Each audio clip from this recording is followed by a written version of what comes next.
you, everybody, for coming this evening. It's really nice to see new faces in the house. And this is our third Booch Burger Bash, Praxis Probiotics Booch Burger Bash. And this is our third podcast that we're doing. Don't know if any of you have seen any of the ones online, but I urge you to go and watch them because there's some really fascinating and interesting content there of various different people from the communities that are all movers and shakers in some way or another.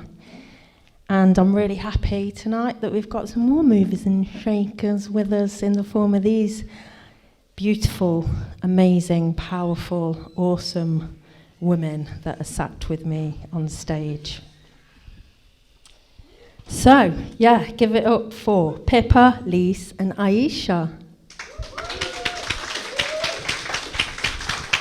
I'm just going to give you a really quick, my own overview, but then I'm going to open it up to the ladies after that. Just want to quickly say as well that halfway through, I can't actually see the clock up there, so I might need like a wave when we've got times going on, Jonesy. That halfway through, we want to open it up to the floor. So if anybody in the auditorium has got any questions or anything that they want to shout out about, or anything that they want to put to the women here, then that would be my sisters. That would be awesome. So let's get on with it. We've got, to my right here, Pippa, a writer, poet, skincare alchemist of, you may have seen at the back of the room this evening, Pippa Porcupine's Damn Fine Skincare, right, of which is absolutely damn fine, and I use some of it on a regular daily basis. Children, please close your ears now, because Pippa, my favourite balm that I use is the Skin Unfucking Cream, which is absolutely beautiful, and I urge you to go and check out her wares at the back because they're absolutely amazing. Pippa's also an activist in the community and has been telling me this week about the amount of work that she's done just this week, and it's absolutely awesome, but I'm sure she'll elaborate on that as we go along. Give it up for Pippa. Thank you. Then we have the lovely Ayesha, which you have just had the fine pleasure of experiencing her amazing, ethereal, fantastic music. Yeah, it was really, really brilliant. Thank you. And talking to Ayesha earlier, she's clearly a musician, but she's a producer of all her own stuff. Everything that she does, she produces herself, which is really, really amazing. An artist in many forms, right? You also model, and I'm liking it that I saw on your page earlier that you're a self-proclaimed entrepreneur. And that's because everything that she does, from a promotion to all the work online and everything, is just done by her own hand, which is, in this day and age, I know it's we're having to be in that kind of state of being, but to take that on is absolutely amazing, and you've just seen what she's done tonight, so give her another round of applause, please.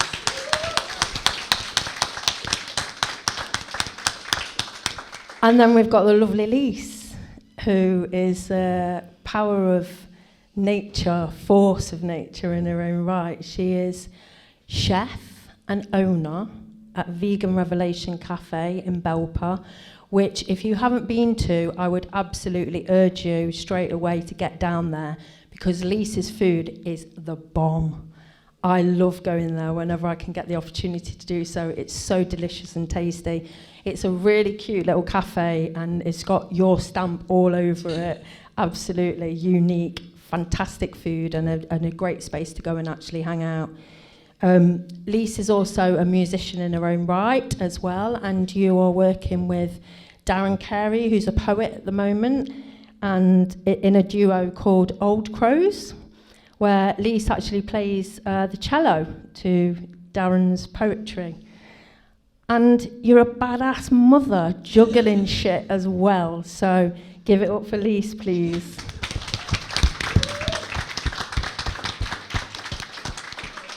Right, you're welcome.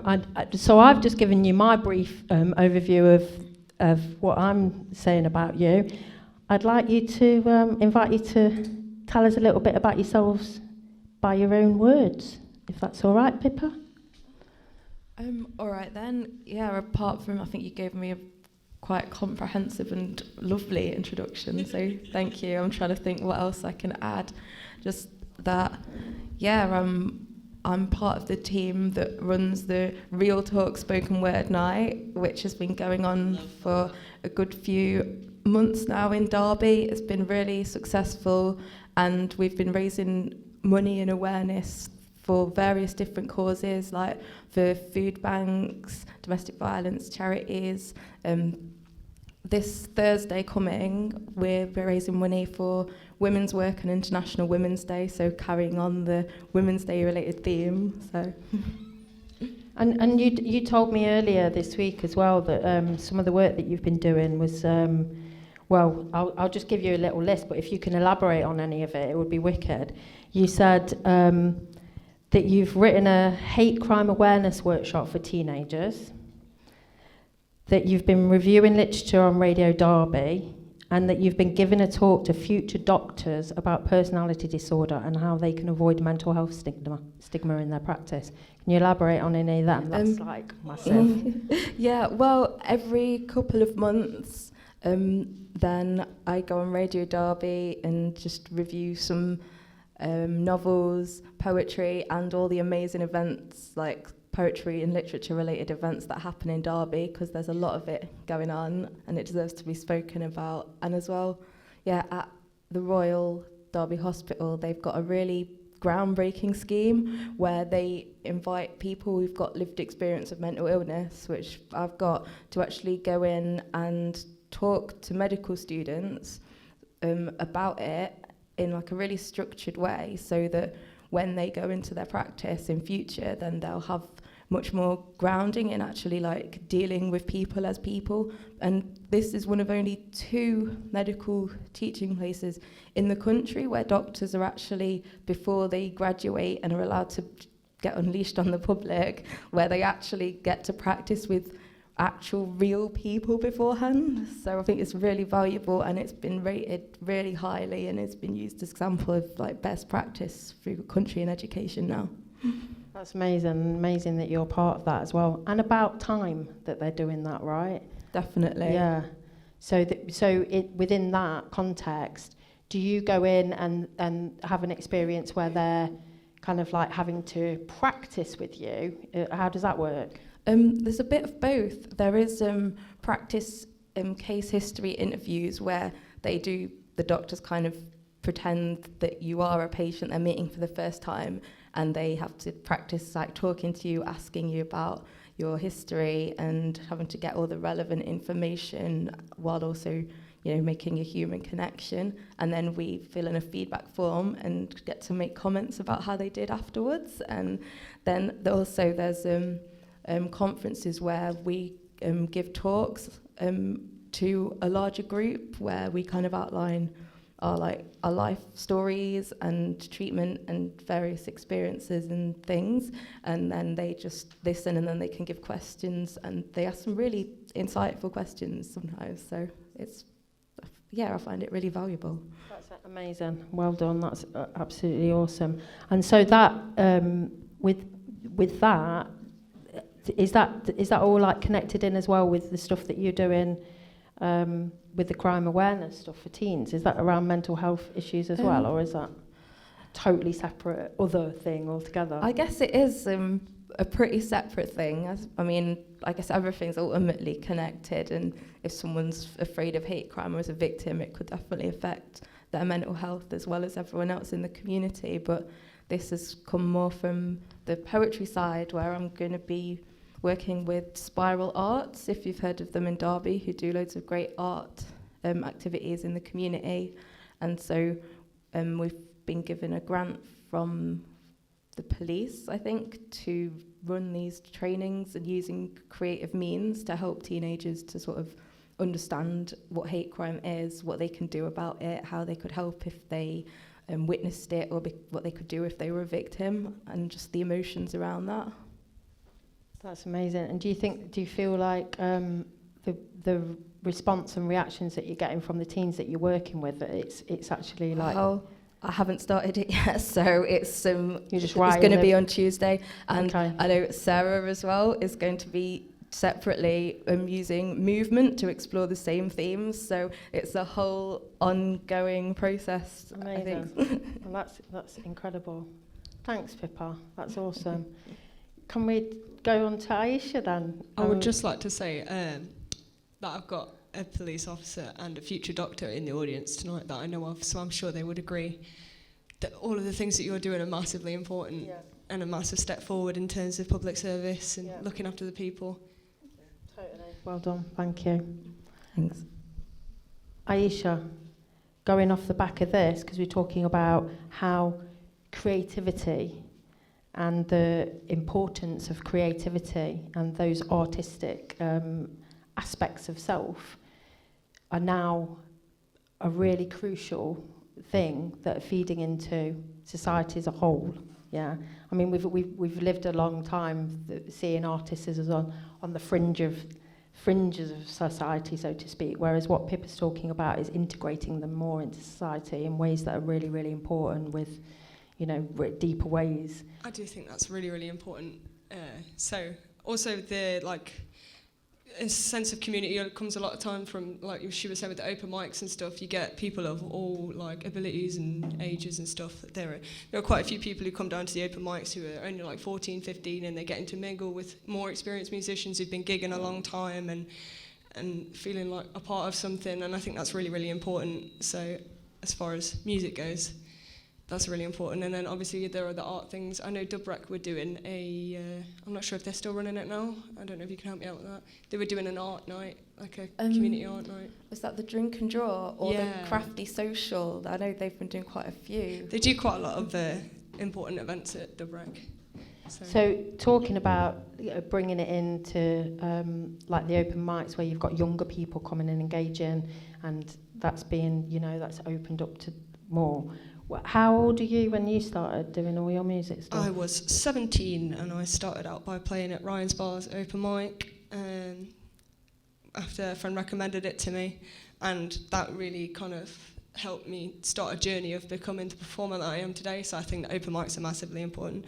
Sticking on the subject of open mics, I'm currently running one at the Forge on Sadlergate, and we have, I think, at least 3 people who are below the age of 18, quite young budding musicians who are really, really talented as well for their age, and it's given them a chance to get gig opportunities. So I know there's a lad called Joey Greener. He's only 15 years old, and he's just got himself a gig at the Kitchen through doing the open mics and stuff and getting in touch with the older musicians. And I think it's really nice when you see everybody being really supportive to each other and that, and it gives a sense of community. And for me, it's like when I've been in my house all day and stuff, and I've been working away on my computer, it's really nice to get out and about and go and see people in person and socialise and talk to other people and see what they've been getting up to all day, and just getting out of the cabin fever and out of the box. I think that's really important for mental health, particularly my mental health. I need to get out and about and talk to people. So when you started at 17 and you were in that environment, were there specific people around that were older than you that had been on the scene longer that would encouraging you and yes, definitely, helping you in that way, supporting you in that way? I know one of those was Carnage. I'm not sure if he's still in the room. I can't tell. No, I think he's gone home. He's gone. Yeah. Sorry, all the lights are off. I can't really see everyone very well. No, Carnage is. But he was one of the ones that I've known since I first started. Sort of, it's nice to see other musicians out there that have been going at it a long time. There are so many more. Me and my best friend Geordie, we met on the open mic scene through doing that, and really got to know each other and kind of formed a little team. We play in a band together now, so there are lots of people. Dorothy Ella, who runs her own open mic nights, she does one in Ednaston and also one in Derby City Centre at the Blacksmiths. She's a lovely lass, and I met her through that, and it's good networking. I think a lot of people have really benefited from being able to network with each other through that scene. Amazing. So the grassroots, get down with the community, get in there, and you get the support. There are so many open mics, so many events that you can go to. I would go as far to say as there is one on every single night. So if you are getting a bit cabin fever and you feel like you need to go out and socialise and mix with a bunch of people who are really welcoming as well, I think we've got quite a special thing. Yeah, that's the importance, right? That everybody's welcoming and you're going to feel okay and safe in that environment. It's definitely a very important thing for the community. Fabulous, thank you. Leise. just wanted to say, so one, definitely Have a mic. So one, definitely about the open mics. Like, there's something I always say, if somebody was visiting this nation, in order to get a real taster of what we're actually all really like, you've got to go to an open mic. And what's really exciting now, I mean, Derby's always been good for them. It's so lovely that you mentioned the Ryans one, because that's always been such a just lifeblood of this city. I mean, it's amazing. I've never seen you before tonight, and I just think you're amazing. To have seen you at an open mic would have been epic. That would have been one of those moments. But also, like, Pippa's Real Talk, that's like open mic for the spoken word. I mean, electric. Like, in that room, it is electric. You've got such an incredible cross-section of society where you actually go in and you hear from people's hearts. So you don't have to be a musician to speak your soul anymore.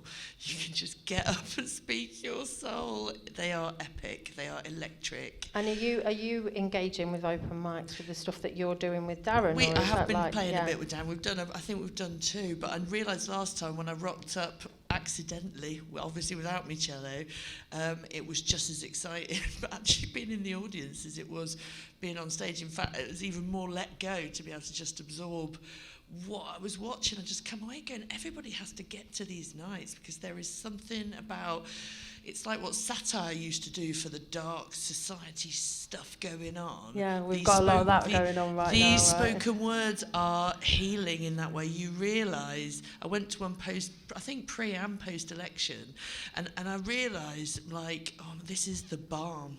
This is the community. People, yeah. Don't you know, like, you don't have to sit and everybody hold hands or snog on the door, but you can all sit in the same room with gloves on if you want to, and soak up what's going on at these musical open mics. Can I ask you then, in regard to bringing it round to you with Vegan Revelation, which is an amazing little space in Belper. It's incredible. Thank you for your support. But I know that you hold lots of different kind of little bits and bobs events and music nights and this, that and the other. Do you have any open mic stuff going on there at the moment? We don't have open mics, and we're such a tiny little room. I guess it could work with a bit of spoken word. We do put on music and food nights. Yeah. We're going to just do one this year, because they, as you know, they take quite a lot of organising.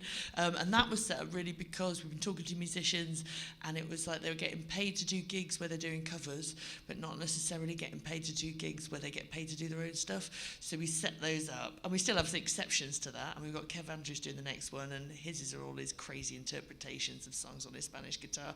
But actually, that was a really nice thing to put it out there and pay musicians properly if we sold enough tickets.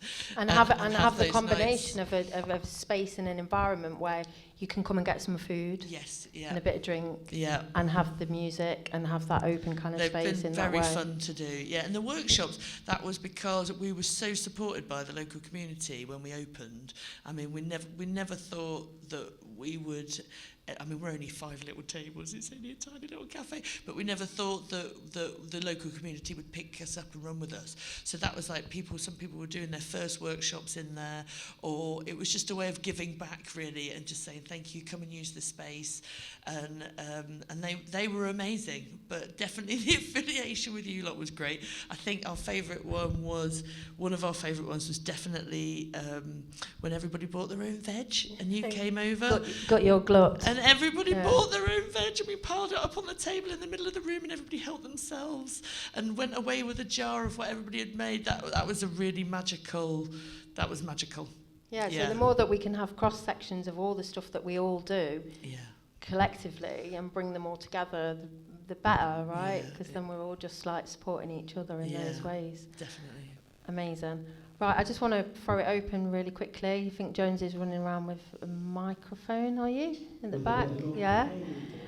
Is there anybody out there who's got any questions for any of my sisters on the stage here? Go for it, anything. Everybody's got a hand up. Here it is. Yeah, Pippa, I did just want to say, like, what got you into making your own skincare?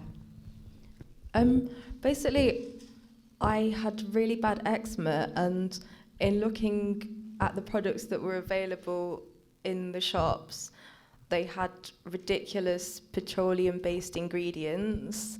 They were incredibly expensive. They did not work. Then when I saw the natural products that were available and the ingredients, and I realised I could probably make something myself that would be safer, I'd be able to be sure that whatever thing was in it was pure, there were no additives, and I could do it myself for a fraction of the price of any of the expensive things. So I just started making a few pots in my kitchen, and then when I showed it to other people, they were like, oh, this is amazing, can I buy some? And then it kind of just grew from that. Where's it stocked? Where can we buy it other than tonight? At the moment, I think it is stocked only, I sell online or in the Waste Not Want Not Zero Waste shop in Chesterfield. So I need to get some Derby stockists. Yeah, so if anybody knows any Derby stockists where Pippa can put her stuff, then let her know, please. Any other questions? No questions for Ayesha? Question for Ayesha. The tracks that you played tonight were absolutely amazing. There's so many sort of layers and stuff going on there. How do you sort of come up with the ideas? Do you have the lyrics first? Do you have the music first? And how long does it really take you to sort of get to that point where you feel that you can take the music out and do a performance? So usually it starts off with feeling really, really emotional or about something or other. That could be happy, sad, angry, and I'll be sat at my piano. And I usually just play piano where, instead of actually practicing like I should do, a lot of the time I'll just sit and I'll jam, and that's when the songwriting happens. I don't tend to go into it thinking, oh, I'm going to write a song, because if I do that, it's like putting pressure on myself to do it, makes everything just sound rubbish, and I get stressed. So I'll start off with a piano song, and I think, oh, this sounds awesome, I'm going to put it into the computer. And then when I get to the computer, that's an entirely different way of composing. So I'll always end up with two versions of the track. So I'll end up with the piano version, which is the stripped back, original version of it, and then when I get into the computer I can pick a world's worth of sounds. So I'm a massive fan of worldy drums. A lot of the time I tend to go for a worldy kit, or I can either pick one that's a pre-made kit. A lot of the time I'll go for a Asian kit or whatever, or a hand drum type thing. I really love the Thai frog sounds that you get out. You'll hear the Thai frog in a lot of my music because I absolutely love that sound. It's my favourite sample. My mum actually told me off once because I'd mixed it in a way she couldn't hear it anymore. She's like, what happened to the frog? So I had to remix it so that you could hear the frog properly. So I'll program all the drums in. Sometimes I will use loops. So for example, on Think Things Through, that is a loop drum, because sometimes I cannot work it out, and I'll use a loop, and then I'll kind of extract the kind of rhythm that I want, and I can pick the samples to go with the rhythm. With the synths, it's usually a lot of just twisting knobs around until something sounds awesome, and I'm usually giving it some of this while I'm doing it as well, and then I'll get an awesome sound. So for example, in Little Birdie, the really airy synth sound, I originally started off with just a boring sort of 3 oscillate synth, sawtooth wave. I'm going to try not to get too music tech, because I appreciate not everyone here is a music technologist. And then I put a bit crusher on it. So bit crusher is like your old video games and stuff, they're all bit crush sounds. If you put bit crusher and a load of reverb and delay and stuff on it, you end up with this really sort of sound, breathy kind of sound. And then if you pan it across, it sounds almost like waves moving from one side to the other. So then I went from just these two notes that I'd started out with on the piano and the little chords to this mad sort of wavy, synthy sounded thing. And then I put a load of pitch drums in it, so I'd hand drum it, so it's like a da-da-da, da-da-da, da-da-da, da-da-da, da-da-da, da-da-da, da-da, with a little frog noise. And that's what the drums are actually doing. This is why, really, if you want to properly understand the depth that my music goes into, you kind of have to listen to it the way I would, with the headphones on, and just you'll start hearing more and more things the more you listen to it, basically, because everything in it is pitched or done to a sense. I really like pitch drums. A lot of that comes from Bjork. Bjork pitches loads of her drums. So if you listen to Vespertine, for example, a lot of the drums in that are the sounds of cards and stuff, but pitched about and changed pitch. And I just find that kind of percussion really, really interesting. So I tend to do a lot of that kind of stuff myself and pitch the drums about and make it so that they've got their own sort of melody, but more percussive sounding. And then vocals is just a case of, a lot of the time for that Something New track, the last one that I played, is just record one vocal line, and then I usually just leave it on a loop and just keep singing stuff over the top until eventually I find something I like. And a lot of the time I won't be 100% on it. I'll leave it, save the project, come back, and then I'll be like, oh no, this is awesome. I'm going to keep recording like some more harmonies on top of this. I'm going to cut it short because I can see Jonesy telling me to stop blabbing. But there's a lot to it, basically. It's like giving us a floor manager wave. Yeah, it's because I've actually got I've agreed to do Nicolette Shea's video shoot, so I've got a taxi coming in 3 minutes. So. All right. Well, Hiya. So clearly the four of you are really quite busy, and I wanted to pick up on the comment on entrepreneurialism. I was wondering how the four of you might think your strategies for coping with motivation and juggling all of this stuff that you individually do. How do you keep organised, and how do you keep motivated, and how does that compare? It's a struggle.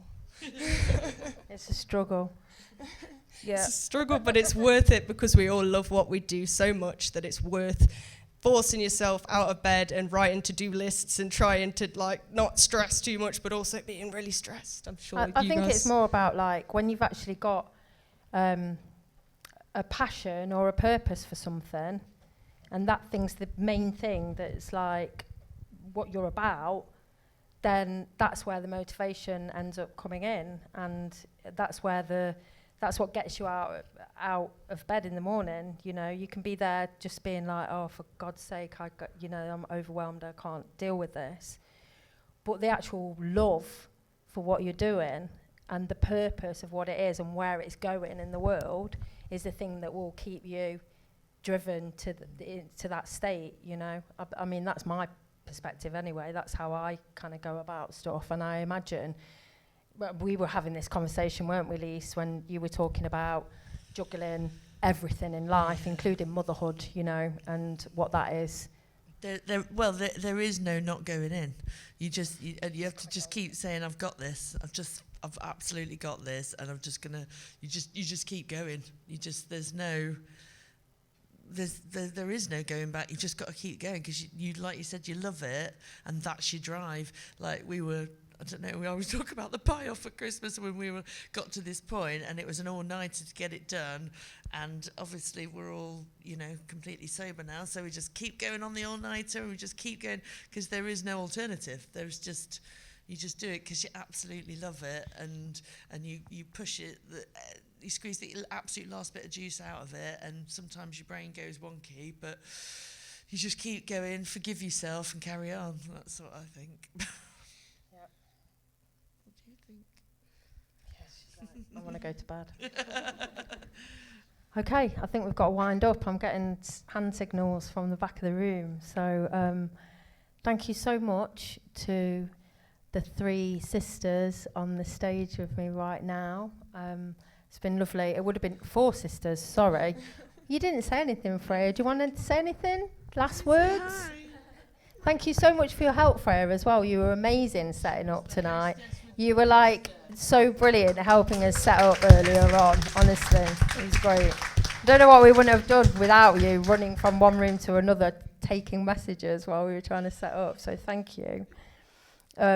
So yeah, it's been a lovely night. Thank you so much for everybody coming, and thank you. I've got some friends in the room that I've only met once or twice and they've travelled all the way from Nottingham tonight, which I'm so happy about. It's like, it just makes me really glad that, you know, this isn't just about Derby and community here, it's wider community and what that all means. And obviously we're in testing days right now, so I really appreciate everybody's presence this evening, and that you've not hidden away in your bunkers somewhere. And should we just say a massive thank you to Dena Smiles of the incredible Praxis Probiotics and her probiotic love for being the absolute sorcerer. I know I always go on about this, but you're like the vegan witch of the culinary world. Like an incredible meal tonight, like showing us that healthy vegan food can be really, really sexy, and that's the most important thing. So thank you for inspiring me and a whole generation of the Shire. Cheers, dude. Thank you. Thank you all for coming. Give it up for the ladies, please, a lot of you. Also, just before I put this microphone down, having flappy things waved at me as well, which I totally forgot about. Excuse me. We are really interested in how the future of social dining and these different kind of events of getting together with each other, what they look like and how people feel about them and what works and what doesn't work. So we've got a few feedback forms that we're going to give you, and would really appreciate any feedback you've got, good, bad, real, keep it real, tell us the truth about things, because it's really helpful for us to help these things grow and to help other people have these things grow as well. So we would be really thankful if you could feed in, write on any of the feedback forms. That would be wicked. Thank you so much for tonight. Cheers, loves. Thank you.